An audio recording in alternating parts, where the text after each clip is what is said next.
Ayun sir, thank you sa pagpapa-unlock sa podcast interview. So anyway sir, ang title ng program is Know Your God Haribol God Brother and Sister.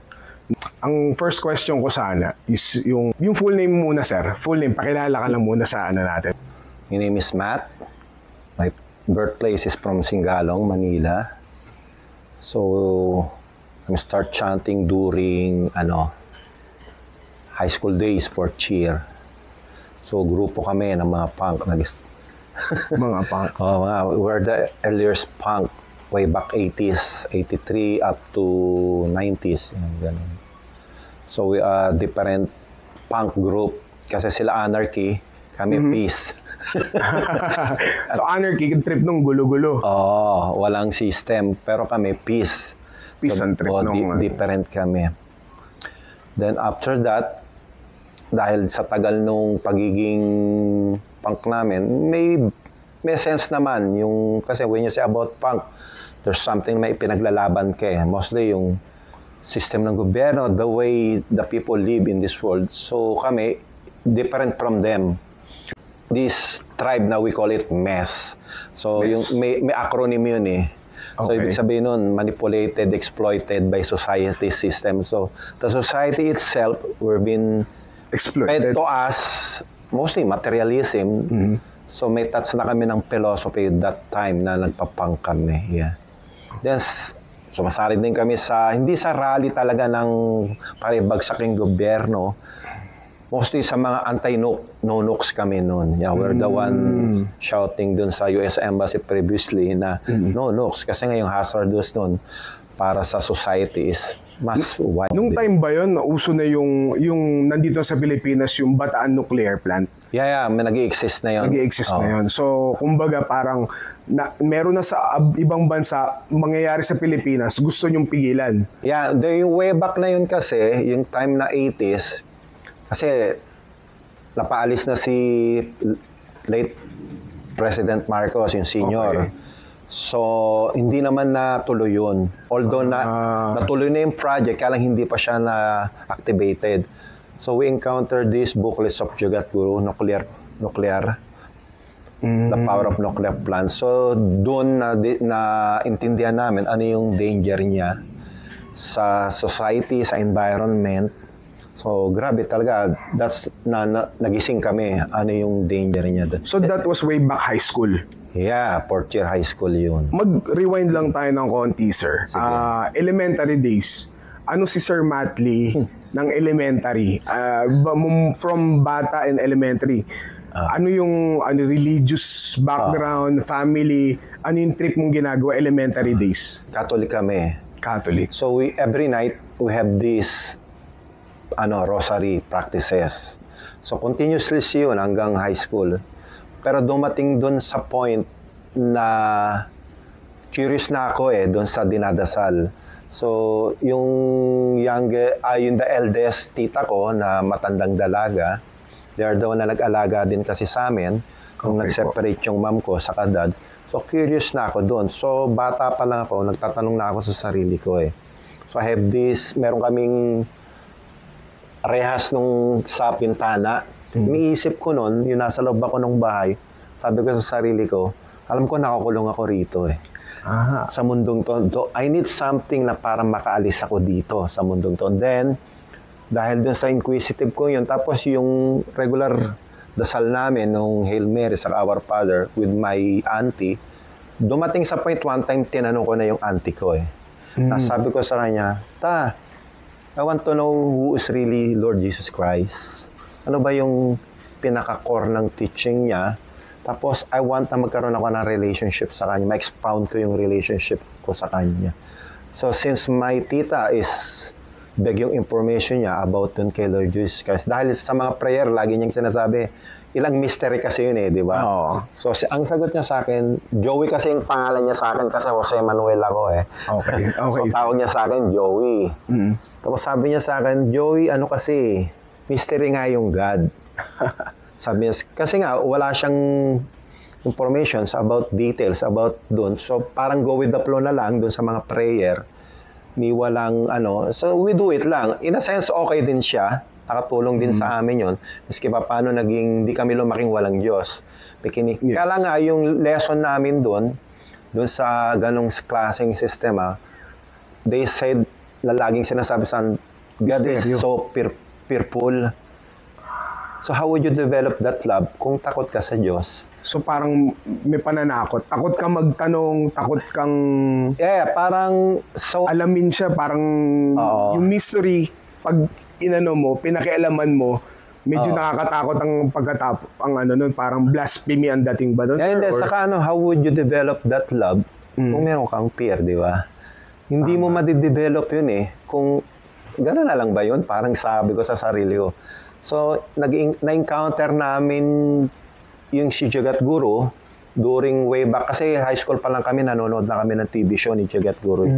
Jagat Guru Speak, Channel 13. So, every Saturday yun. So, high school yan, sir? Oo, high school. Umpisa o dulo na ng high school yan?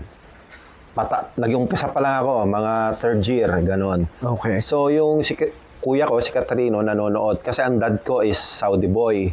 So, produkto siya ng Saudi. Okay. So, syempre, normally, pag Saudi ka, may mga appliances yung... So, color TV na yung namin nun, Sony pa. So, every Saturday, yung kuya ko, nanonood siya ng Jagat Guru Speak. So, ako din, nakikijam. So, hindi ko masakyan nung una. Ang paborito ko lang doon, hindi yung lecture yung chanting niya. Yung Gopala Govinda Rama. Tapos yung Mantra Electric, yung may nagsasurf na So from that point of view, okay to So nagugustuhan namin. Hanggang nung nawala kasi yung TV show after that. So nung nag-college na ako, first year's college sa TUP ako, Manila. So classmate ko yung pinsan ko, yung drummer namin sa band dati. We have previously a band, punk band. So, barkada kasi namin yung Woods. So, we have this type of band na philosophy na yung mga songs namin. Then, dumating sa point, one time, panggabi kasi kami sa PUP. So, dumating na pala si Jagat Guru sa Pilipinas, yung last 1986. So, wala akong pumasok sa school. Hindi pa nag-start yung classes namin, dumating yung pinsan ko. Sabi niya, Matt, andyan si Jagat Guru. Wow! Mag-speak daw sa PICC. At once, sinabi ko, huwag na tayo pumasok. Sana tayo. So, pang kami noon during that time. During college, hardcore na yung forma namin noon. So, sabi ko sa sarili, punta na lang tayo. So, pumunta kami. High school yan, sir? Hindi, college na. College. Ilan taong ka nun, sir? 1986? Siguro mga nasa way back 18 to 20. 18-20. Kasi minasteral ko yung high school Pipira ko Loko kasi, alam mo na, napapabarkada, di ba? So, kaya nagsabay kami ni Puritas Okay. Nag-graduate nung fourth year alam mo na, napabarkada. Hindi naman hardcore na barkada. Ano lang, yung nahilig ako sa kalapate, whatsoever. Napabayaan ko yung pag-aaral ko, pero bumawi naman ako during fourth year. Hindi ko nga alam ba't akong graduate itong fourth year. Kasi nung fourth year ko, lahat ng president ng fraternity nandun sa section namin. Wow. You imagine, yung section ko pa is section 13. Wow. When you say about 13, notorious yun. Di ba? Yung may bad connotation yun Devil daw. So walang pwedeng bumangga sa sections namin. Kasi nandun lahat nung presidente ng fraternity So, nung mga barkada ko, mga classmate ko na barkada sa high school, they recruit me na maging isang member ng fraternity. Sabi ko, bakit pa ako sasama magbabarkada na nga tayo, sabi ko. Andito na sa isang section, let's be friend na lang. Kasi gusto kong paluin, sir, para lang maging close kayo lalo. Hindi, magsaselos kasi yung isa, pag pinagbigyan mo yung isa, ba't siya? Sumali ka, di ba? May pangkat-pangat na, may grupo na. Tapos I would say to them, sabi ko sa kanila, hindi, let's be friend. Para walang grupo tayo. Pag sinabi mo kasi friend, no matter, akro ka, paigama ka, taugama ka, nasa isang section tayo, magkakaibigan tayo para walang issue, sabi ko. Kasi once pinagbigyan ko yung isa, magsaselos yung isa di ba? Normal yun di ba? Ba't doon, sumama ka na doon? Ba't ka nagpapangkat doon? Ba't ka sumama? So sinabi ko sa kanila ng straight, hindi, let's be friend. Nothing to do about kung ano man yung grupo mo, sinabi ko sa kanila, let's be friend lang. So okay naman sila, okay to si Mata, sabi nila from that So tumakbo na. Anyway, tumakbo na yung panahon. Nag-high school, nag-college na ako sa TUP Manila. So yun nga, dun. 1986, na-meet mo si Sheila Prabhupada. Anong eksena, sir? 83 pala, umatin na sila, mga kapatid ko eh. Sila Katrino, sila Paul. Noong 83, dumating din si Jagat Guru eh. Madagdagan kita dyan, sir. 1983 ako pinanganak. 42 na yung body ko ngayon. Ang storya naman nila mama niyan, si Papa natunugan na bumaba si Sheila Prabhupada sa SP. Sinabi niya kay Mama, tas iwanan na lang daw muna ako sa kahit kamag-anak. Tas sila bumaba doon. Tapos nakita nga nila si Sheila Prabhupada, 1983. So nasa ano pa sila noon, nasa drug scene pa sila Papa noon, ganyan. Si Mama medyo nagtitino-tino na. Normally gano'n naman talaga. Nung na-encounter namin yung philosophy, even kami, na nasa situations ng mga biases eh. Kasi from that biases, kaya lang naman kami nagkaroon ng biases, naghanap kami ng kaligayahan eh. Di ba? Eh saka yung age mo during that time, aggressive ka eh. Di ba? Youth eh. Kaya gusto mo lahat, mabilis. Di ba? Basketball, yung music mo, mabilis.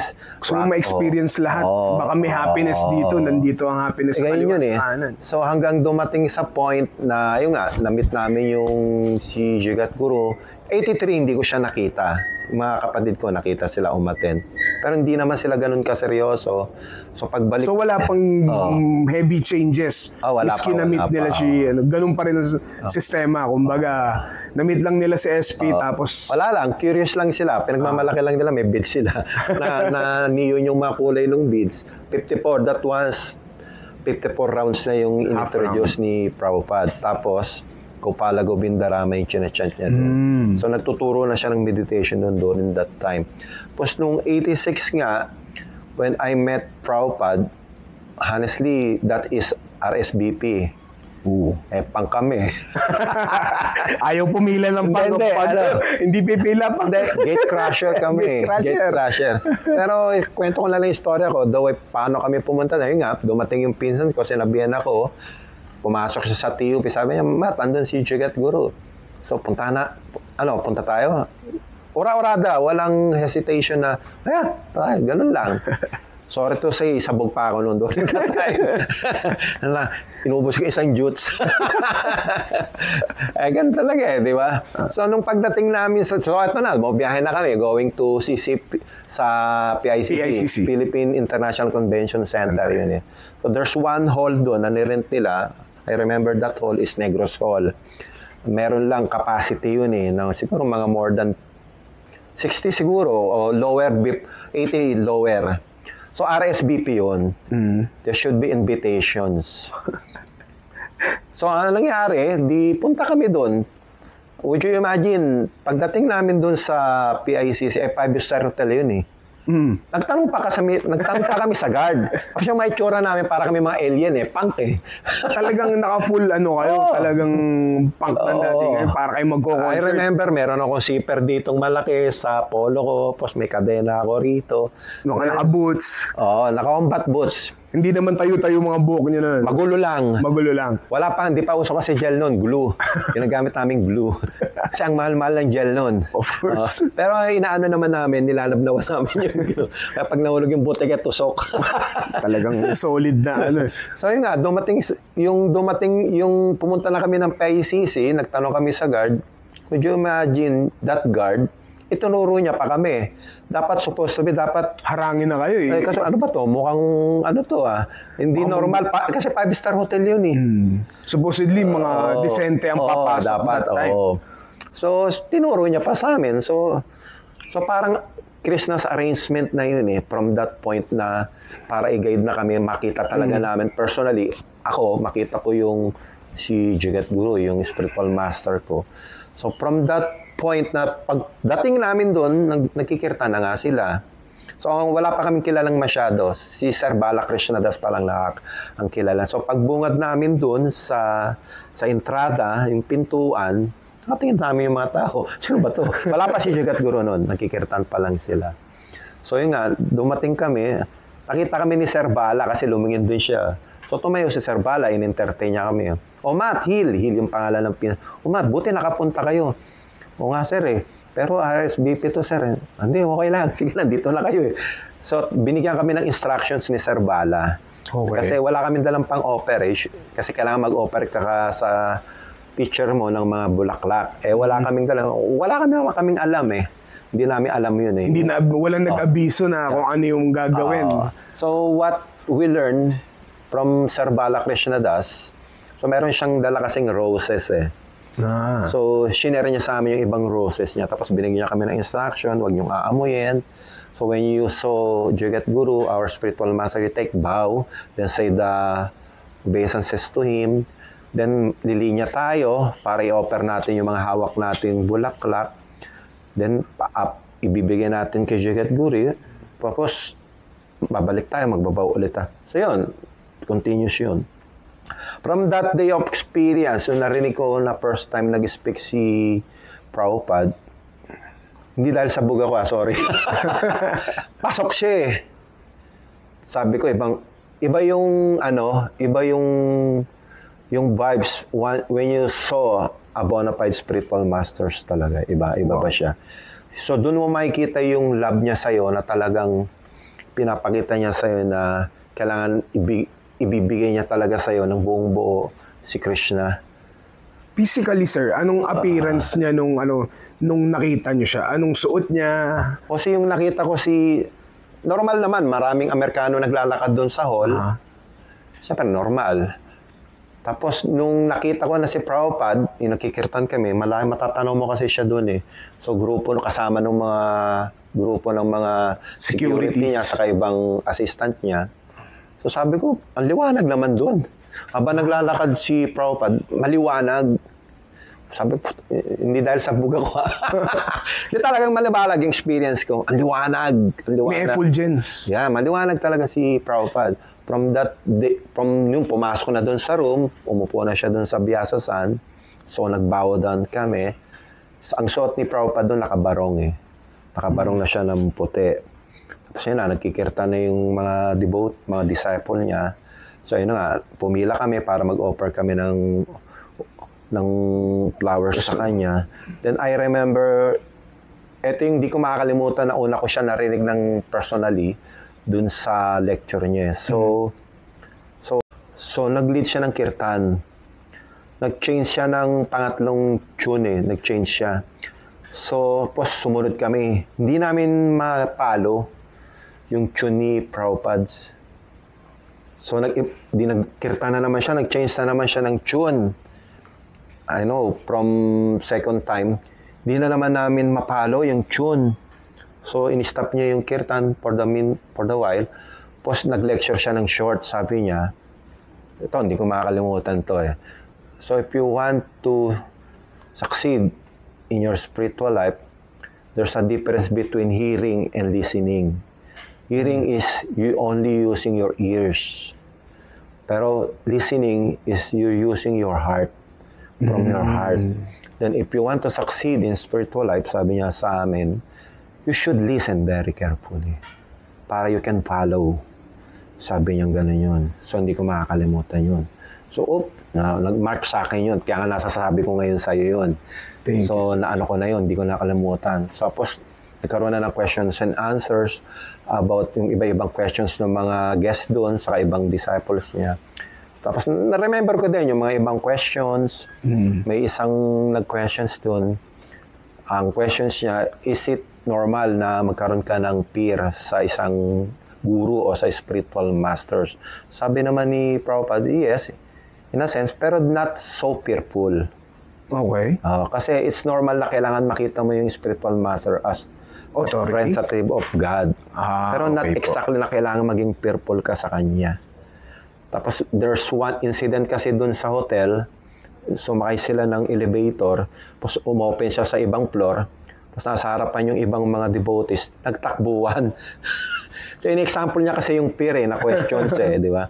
So, tinanong niya yung mga kasama, why they are running? Going palayo. Tapos tinanong niya yung mga, I know, si Mambay Snaba yata, and tinanong, is there something wrong with me? Why is they running? So, kaya niya in-example yun. Kasi nga, siguro yung peer ng mga devotees nila, nung makita siya, nagtakbuhan, imbes na mag-pay sila ng obeisances kay Prabhupada. Which is sabi na Prabhupada, that's not good. Nasa learning stage sila na parang... pero normally, you can have peer, pero not so, fearful sa kanya talaga. Kasi he's the most, representative siya nung compassion, love ni Krishna, si Radharani. So, sabi niya, yes, it's true, pero not build that, sabi niya. Kasi how would you establish a relationship kung meron kang peer? Hindi mo marirebuild yung heart mo sa kanya, di ba? Trust to your spiritual master that someday or mabilis siguro na maitulungan ka niya na ma-develop mo yung relationship mo. Yun nga yung nakita ko parang root word na parang trust.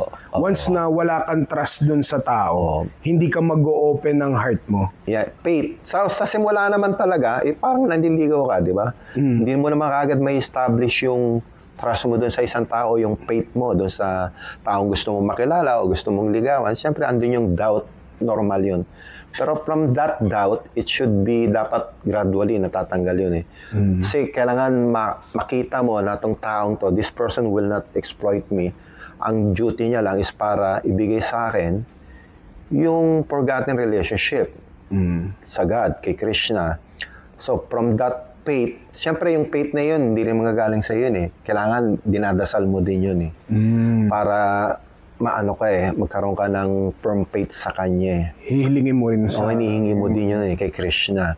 Tapos, from that point, siyempre, sinasabi niya rin, in the first place, andun yung doubtful mo sa kanya, pero nagbigay siya ng way, paano mo i-check kung talaga, he himself, sinabi niya na, kung paano mo siya i-check. Don't just blindly following na sinabi lang, I'm a representative. No, you give a way. How would you check a bona fide spiritual masters? Ikaw ba, Sir Matley, may percentage ba ng doubt nung nakita lahat kayo? Naman sa simula, ganun eh. Andun talaga. Pero deep within your heart, dahil Lord within that, yung nagsasabi, siya na yung Nagja-jive yung siya na yung kasi there's three way para i-check mo yung representative of God. Yes. First, sa Lord within the heart mo, you have to pray from Lord within the heart na kailangan siya yung magbigay sa'yo ng na talagang siya yung buwan. Then from the scriptures, kung di nagko-contradict yung mga teaching niya, then sa mga teaching ng previous saintly persons, di ba? Three ways yun tinuro niya. Kasi ayaw niya din na blindly followers ka You yourself must seek that. Kailangan mong alamin din Hindi dahil marami siyang followers, marami nagbabawas. You don't have to be lazy. Na parang... Ayaw niya ng blindly followers You yourself must develop that faith. Cultivate that. Then, siyempre, hindi naman magic yun Anything naman na kailangan mong magbigay ka ng determination, ng faith. So, God itself naman yung magbibigay sa iyo. As long you follow that instructions na naririnig mo sa Kanya. Siyempre, hindi naman para magic. Ping! Pero ka na kagad, no? Hindi ganun yung spiritual life Even nga sa material point of view, di ba? If you want to become a great, successful businessman, may mga sacrifices Mag-spend ka ng maraming hours. Marami Tapos determine ka dapat doon sa gagawin mo. Tapos kailangan mo talaga ma-accept din ng mga advices, which is mga teacher mo din. Kasi their experience from that field of view. Parang si Pacquiao, hindi naman siya magiging great champion kung without a great trainers na coach niya Tapos from that great trainers, natututo siya May tinuturong mga techniques. Yung do's and don'ts, tinuturo yun Tapos yung sacrifice, tapos yung faith niya din dun sa coach niya. Na alam ko, hindi ako exploitin itong coach ko na para magaling akong boxers. So it entails both faith. Ikaw, yung coach mo, may faith din sa'yo. Ikaw, may faith din sa... Di ba? Kailangan mo yun i-develop mo siya di ba? Pero pinapakita nung spiritual master, you have to develop that faith. Then siyempre, from that faith, so para ma-develop mo that faith, kailangan i-practice mo yung teaching niya Doon mo malalaman na yung method na itinuro niya sa yung mga way para i-follow mo yung process, ayun yung enlighten sa'yo eh. Wala namang pag narinig ko agad, gano'n na kagad. Hindi, gradual yun eh. Gradual process yan. Tapos yung faith mo nga doon sa binigay niya sa yung process, kailangan may ano ka doon, determinate ka. Oo, may faith ka doon sa binigay niya. So, even sa line of succession, gano'n naman lahat eh, di ba? Wala naman, hindi dumaan sa gano'n eh. Nag-ano sa akin, nag-stick yung word na yung exploit. Yeah. Dumating ba sa point ng buhay nyo na meron kang nakasama na na-exploit yung palagay mo na-exploit ka dahil kumbaga binigay mo yung trust sa kanya? For nag-try ka ba ng ibang faith na nagbigay ka ng trust, then you felt na exploited ka dahil parang sa simbahan, kung malakas ako mag-donate, tapos biglang sablay pala yung nangyayari, parang teka muna, parang na-exploit ako na ito. Kayo ba, sir? Wala kayong ganung experience? Kasi kaninang sinabi ko sa'yo, lumaki kong nagdadasal, hindi naman parang exploit yun, yung kinalakihan ko. Kaya lang kasi nga, curious ako na gusto kong makilala yung Diyos si Lord Jesus Christ. Kasi from that point of view na, kasi yung Diyos nasa puso mo So, from that inquisitive mo sa sarili mo na gusto mong i-develop yung relationship mo yung sa previous mong ginagawa na natutunan ko sa tita ko, nagdadasal kami. Gusto ko kasing expound yun Kasi nga, dasal lang ako ng dasal. Pero gusto ko magkaroon ng relationship dun sa sinasabi niyang Diyos kasi she himself is, wala siyang big yung information niya Sa she himself, hindi niya kilala yung Diyos Wala siyang relationship sa Diyos. So how could she give that to me? Parang ano lang yan, di ba? Empty cups. Yes. How would you fill one empty cups if your cups is also empty? In a sense, maganda rin yung naituro sa akin ng tita ko. Nag-offer din ako sa kanya ng respect. Kasi nga, miski pa paano, pinalaki niya foundation ako. Foundation yun ng pagiging parang religious person. Doon ako nag-start maging choir From that start nung nagdadasal kami every night, kumbaga gusto ko na expound yung horizon ko about that.